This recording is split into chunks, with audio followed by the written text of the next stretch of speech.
Hello, people on the tool.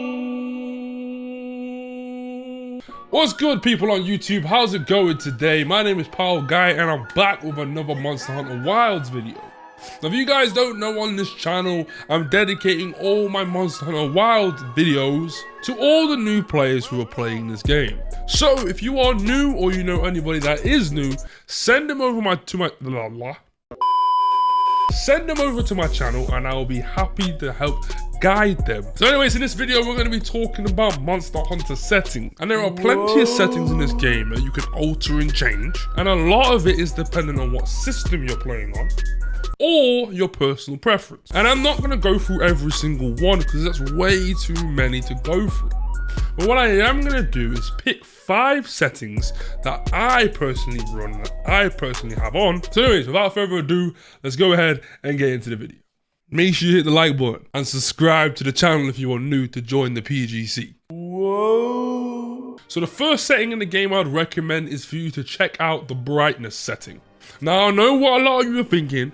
Powellguy, brightness isn't even a setting, bro. What are you talking about? Don't click off the video. Just listen up. I want my game to be dark where it needs to be dark and bright where it needs to be bright. So when it comes to the minimums, I set it to 0. And when it comes to the maximums, I set it to 20.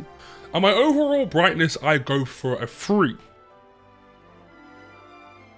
Next up, we're going to go into the game settings. And there's only a few that I'd recommend you change when you first start out. And it is setting your health, stamina, sharpness to fixed. I think having these 3 displayed as fixed is super important because you're going to always need to know how much health, stamina, and sharpness your weapon has. And additionally, I like to have my detailed map rotation as fixed. Therefore, when I turn on the map doesn't turn with me. It helps me stay reorientated.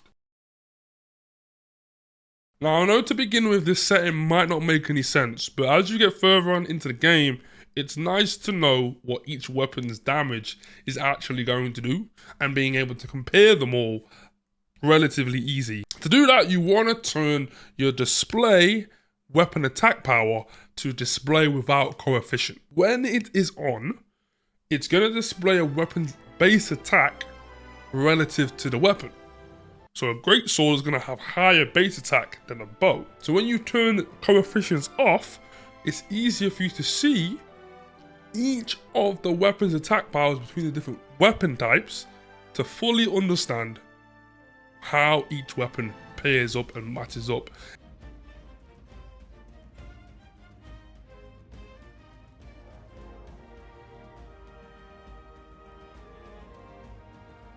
Next up, moving on to the secret, and why I feel like you want to manually control the secret as much as possible.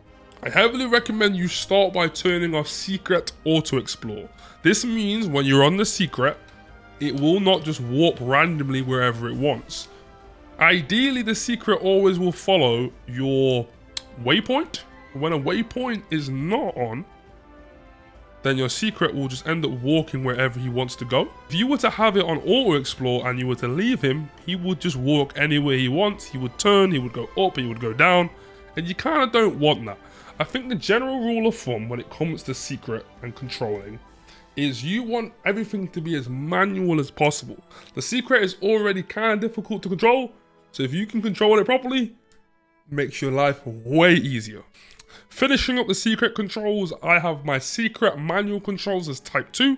This basically means that he only moves when I put an input in. I like to have my secret call controls as type 3. I hold B, it calls it in and it puts it in manual mode. And I also like to have my radial menu called secret to be called in for manual movement. Basically, I control the secret. He does not control me. The last thing to talk about is going to be the camera distance. The zoom and the pan are 2 settings that I heavily recommend that you change. As you can see, with the zoom on 1, it means I'm super zoomed into my character and very close. But if I move it all the way to 10, which I recommend you do, See how much further I'm zoomed out, how much easier it is to see everything I need to see. I heavily recommend you set it to 10. And with the pan, I have this on default as 2, but if you set it to 1, it just centers your hunter in the middle of the screen.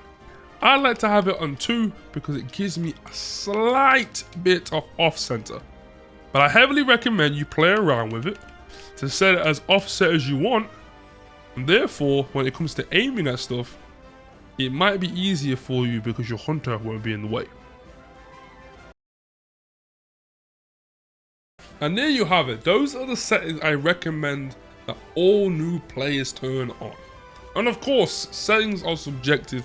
Everybody has their favorites. So you let me know down in the comments what settings you guys have on and what settings I should try out.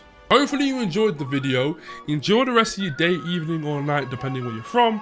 Much love and much respect, and I'll see you when I see you. Lele, thanks for watching.